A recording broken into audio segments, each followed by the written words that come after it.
What is this place? Well, damn, you made it to the spot. This is your safe and encouraging place where we are getting down with our healing journey. So if you come from trauma, if you come from domestic violence, if you come from sexual assault and you're listening, that means you are a survivor. And together we get to grow. This is where we ask real questions like, why does this journey feel so damn endless? And more importantly, how do we begin to actually heal? This spot is also for the fellas who are tired of all the toxic BS that is out there and who are ready to find out what the hell real masculinity looks like. And yes, we will also address the most important question on everybody's mind. Dude, what's that on your face? So please join me, David Torres, on this path where we stop blaming, where we start healing, and where we start getting answers. This is Walk With Me. Spoiler alert, it's a birthmark. It's just a damn birthmark.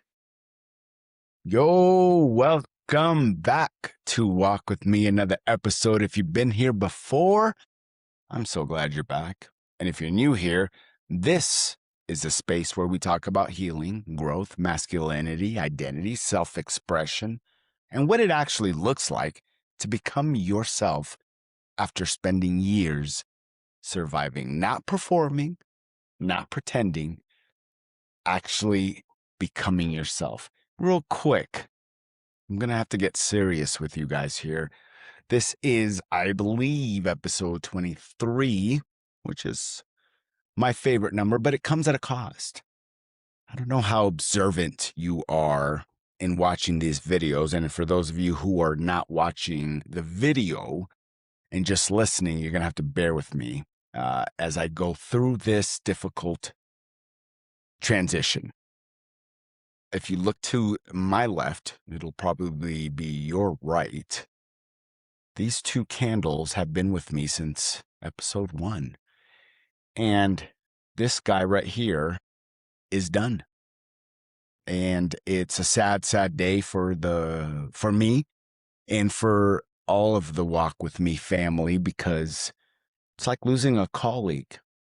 This podcast has been so important to me and everyone involved in it, everything involved in it. And I lost. So this episode is super fun. I'm so excited about it, but it's also dedicated to this candle right here.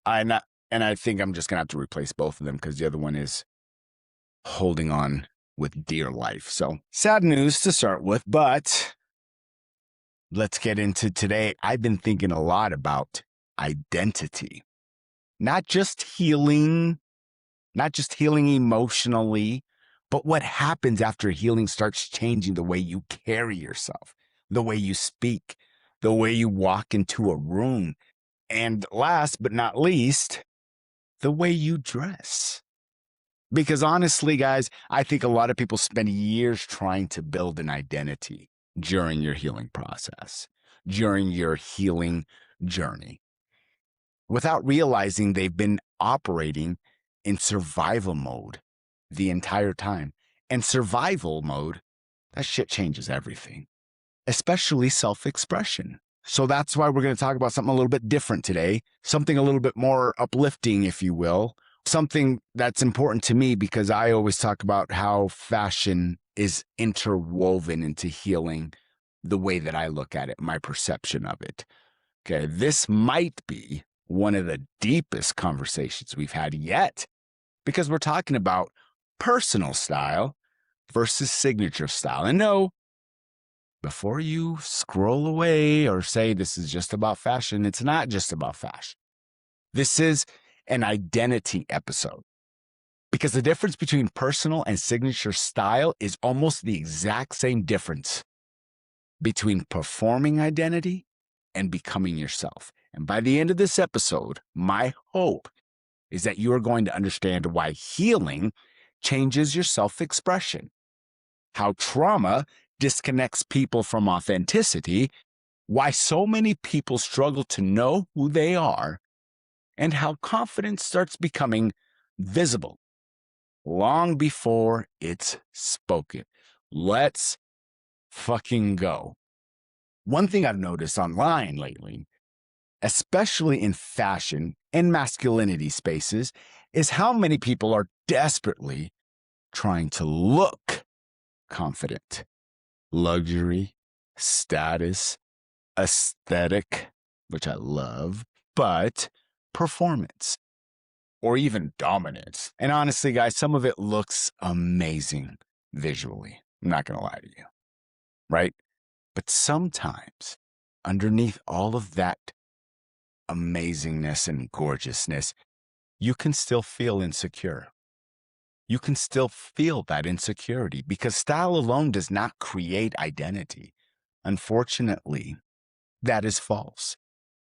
And one of the biggest lies social media sells right now is if you look like someone important, you'll finally feel important. Fuck you. That's false. But healing teaches something completely different.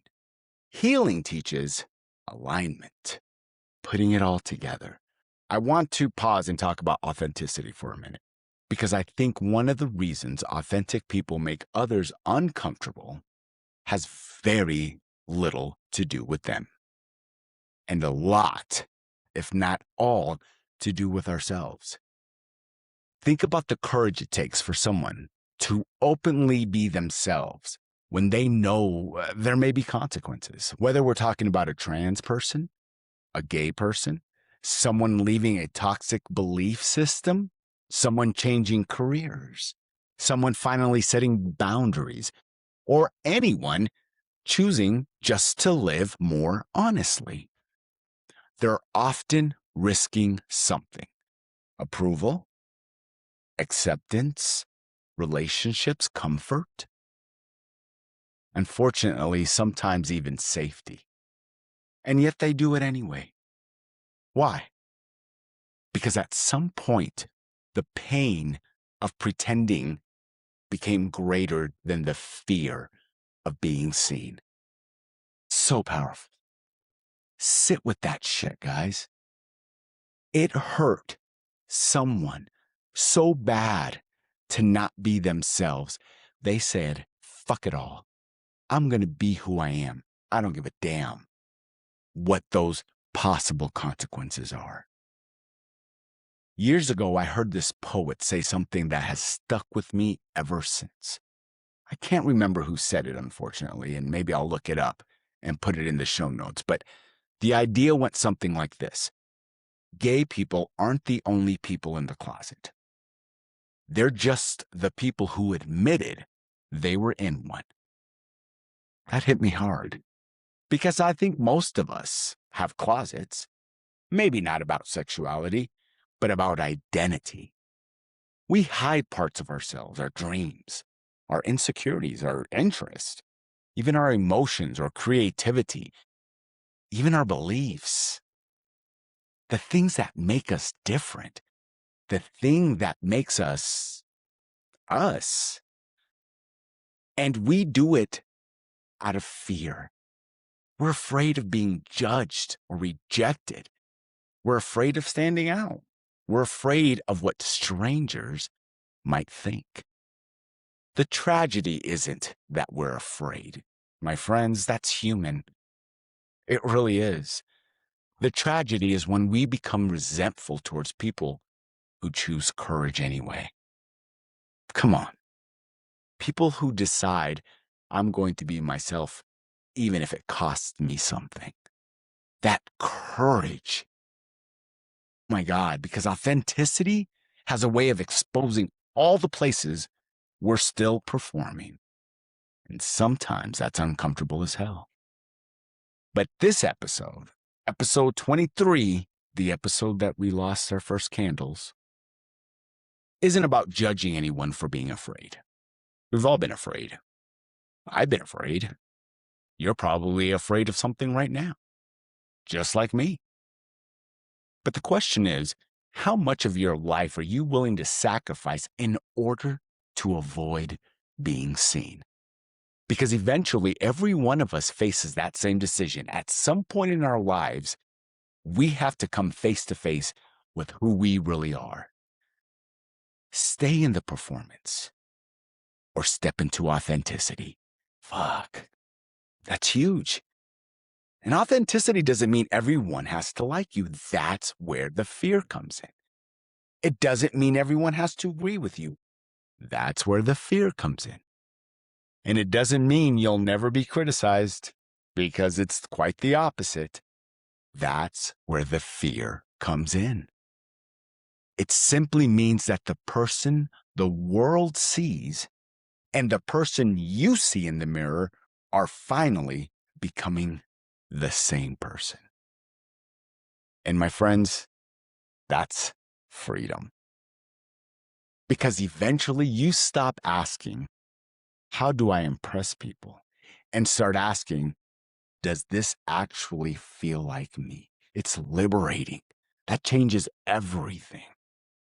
That moment in time where you stop giving a damn what user 156 Billy Bob says about your outfit, says about your hairdo, says about maybe the makeup that you wear, man, woman, whomever, says about the person you represent and show off to the world. Let me ask you something. Have you ever gone through different versions of yourself? You know, you have. Don't lie. You ain't got to lie, Craig. You've had different looks. You've even had different personalities, different energies, different ways of pretending yourself, different ways of presenting yourself, depending on who. Shut up. I have. You ain't got to lie. I have. I can look back at all the decades I've been alive, which isn't that many decades. Relax. Okay.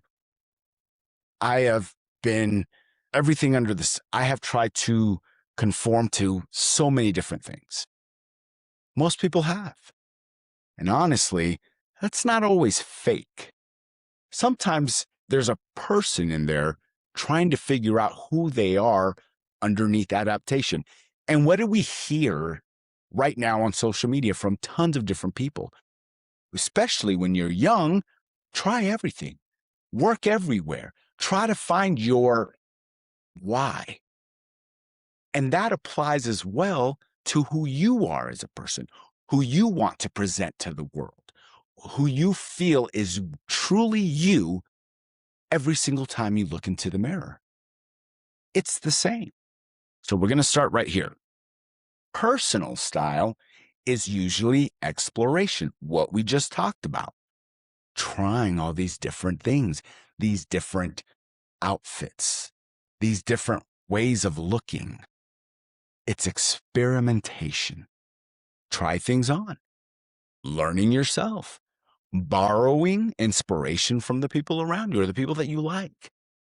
You're testing your identity. And honestly, there's nothing wrong with that. Because personal style often, not always, but often reflects where someone is emotionally. Still searching, still learning, still adapting. And if we're honest, which we are here, correct?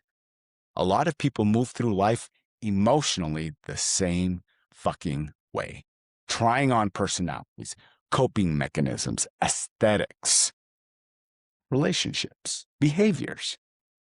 All we're trying to do is answer, who am I supposed to be? Right? Research. Let's throw some research in here. You know, I like to do that.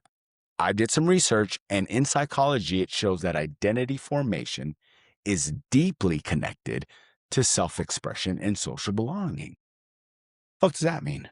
I don't know. I had to interpret it.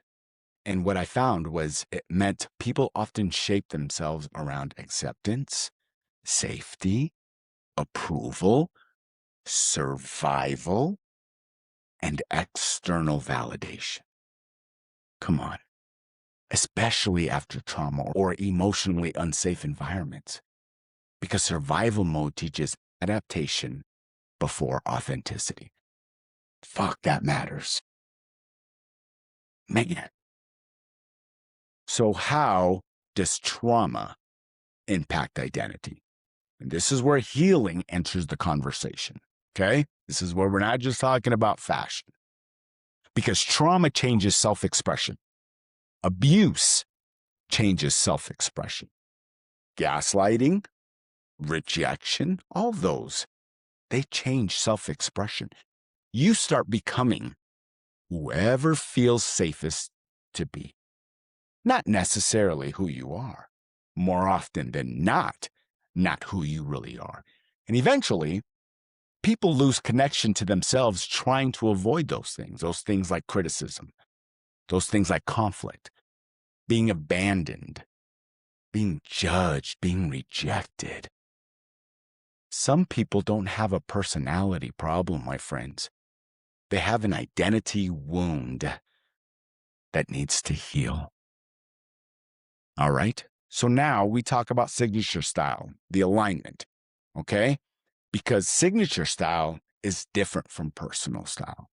Signature style is not chasing every trend, copying somebody else, or even trying to impress every single room that you walk into. Signature style is alignment. It's when your outside finally starts matching your inside. I'm going to go off script here for a second because I had a discussion with my son the other day. And my son, I'm not going to denigrate him. He has his own fashion, he has his own views of things. But he jumped on my shit because I was wearing some jeans that were snug, like a bug in a rug. I like my jeans on me. You feel me? And he was hating on me. That son of a bitch was hating on me. Why are you wearing that? It's not even in anymore. It's not a trend. Fuck you, bro. And I say that with all love because me and my son are homies. I hope he sees this. But I I told him this is my signature style. And in my head, I'm thinking, this is what makes me feel like me. So you can't tell me that this is not what I should be wearing. And that is the correlation of style when we're talking about this. Okay. Sometimes you wear things that other people may not find either trendy or flattering or in right now, or you're wearing something for a different gender. Okay. And honestly, I think that's where the disconnection comes through because some people don't understand that there is a difference between what you want to wear because that's what's in right now versus what you want to wear because that's what makes you feel like you. When your outsides match your insides. Honestly, doesn't just happen in fashion. Talking about fashion, but it doesn't just happen there. This happens in healing too, because healing slowly teaches people about self-trust, about your emotional safety. It builds your confidence, your intentionality. And the most important thing it helps build is your authenticity, who you really are. And eventually, you stop dressing for survival.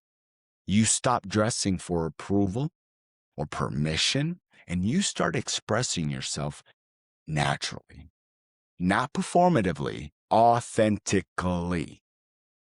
Authentically. I don't know why that word sounds weird when you slow it down, but it does. Let's run that back. Personal style often says, I'm trying to figure myself out.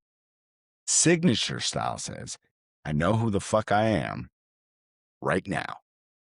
And healing is often the bridge between those two things.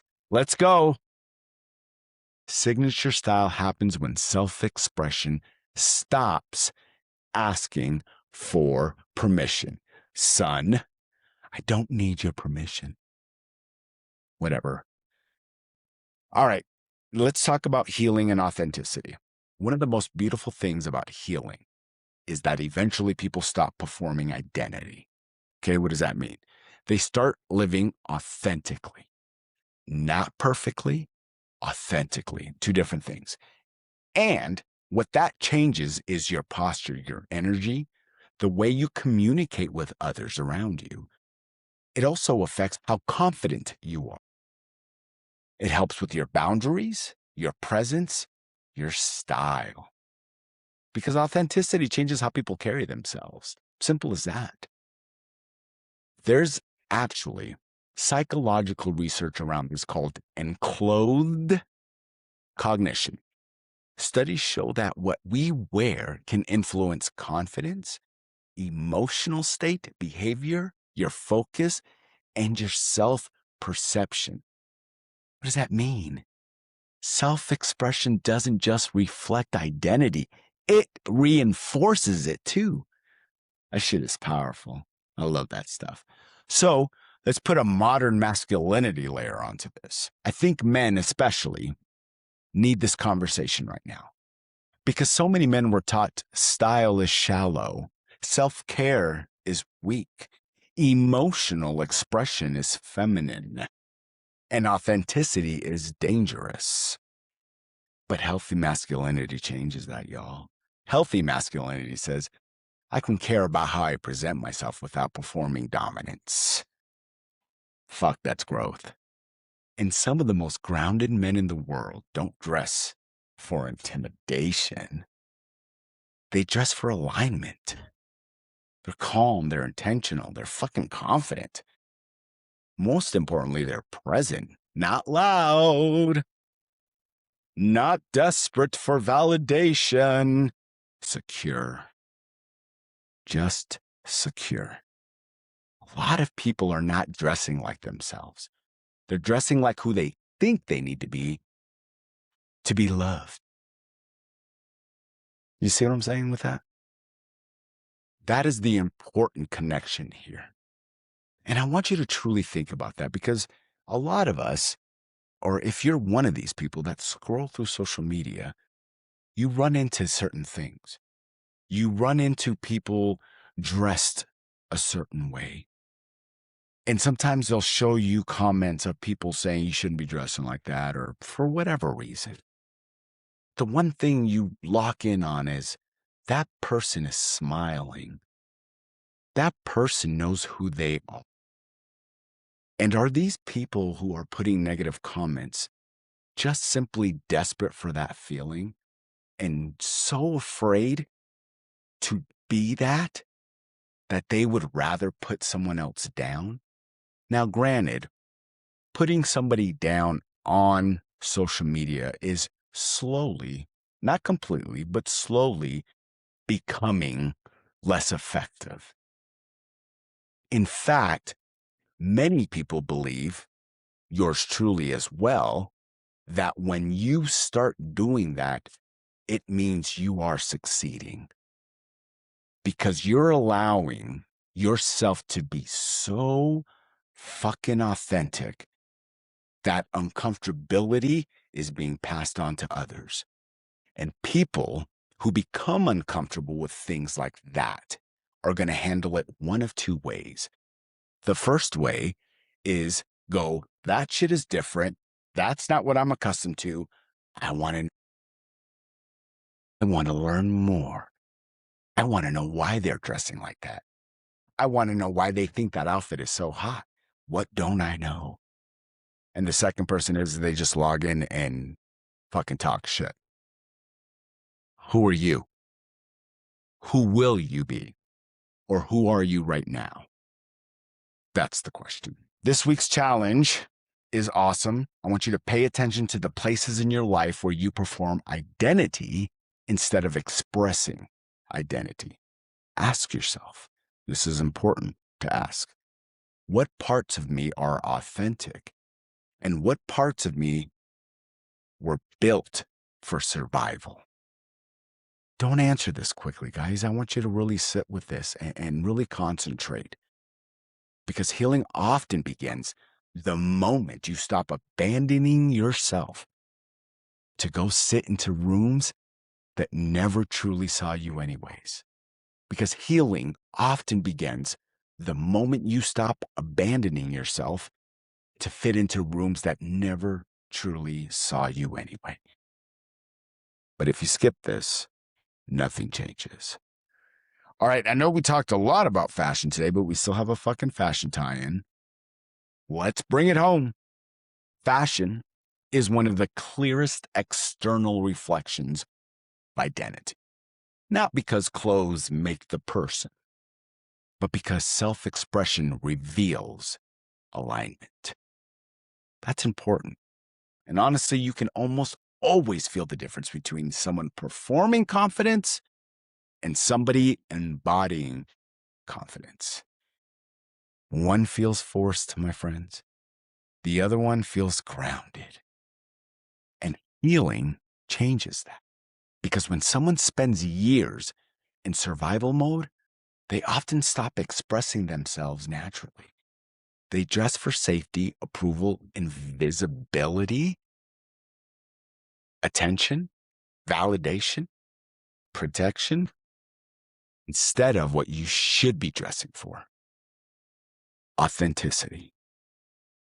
But healing and the healing journey slowly changes the relationship people have with themselves. Eventually, style becomes less about, will people accept me? And more about, does this reflect who I actually am? That, my friends, is signature style. It isn't perfection. It isn't always trendy, son. And honestly, some of the most stylish people in the world are not the people wearing the most expensive things. They're the people who look completely comfortable being themselves. That's why true style feels effortless, because authenticity always carries differently than performance. And that applies to healing as well. Listen, if you've spent years adapting yourself to survive, I need you to hear this. I want you to hear this. There's nothing wrong with you for not fully knowing who you are yet. A lot of people will never give an emotional safety to discover themselves honestly. But healing changes that.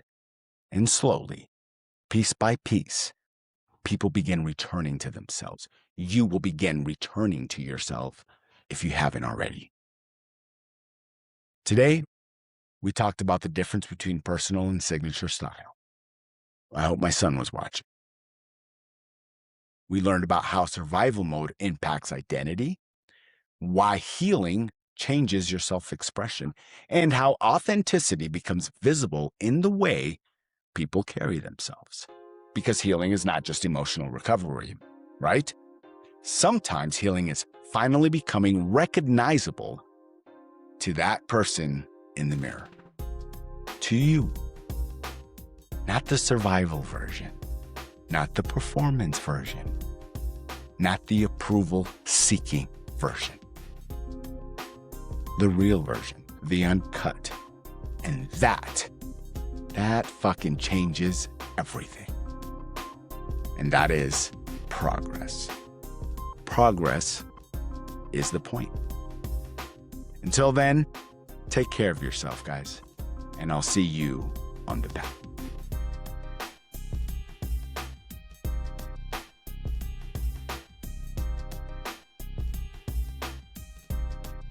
Hey y'all, thanks for walking with me today. If something in this episode resonated with you, you can find resources, support organizations, and additional information at walkwithmepod.com. Whether you're seeking help for yourself or someone you care about, those resources are there for you. You can also connect with me on social media. All of the links are in the show notes and on the website.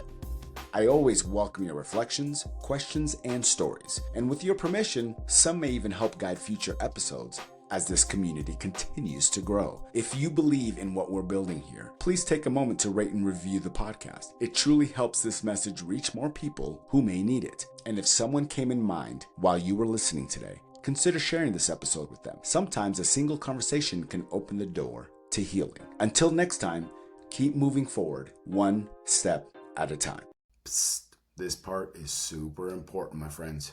I want to be very clear about something. I am not a licensed therapist, a counselor, a psychologist, or a medical professional. The content shared on Walk With Me is based on personal experience, research, education, and lived perspective, not professional or clinical advice. This podcast is intended for educational, reflective, and community-based conversation only. It is not a substitute for professional mental health care, medical treatment, legal advice, or crisis intervention. If you are in immediate danger, experiencing a crisis, or need professional support, please contact emergency services or a licensed mental health professional or a trusted support organization right away. Resources and hotlines are listed in the show notes and on walkwithmepod.com. Listening to or participating in this podcast does not establish my therapeutic, professional, or client relationship between you and I.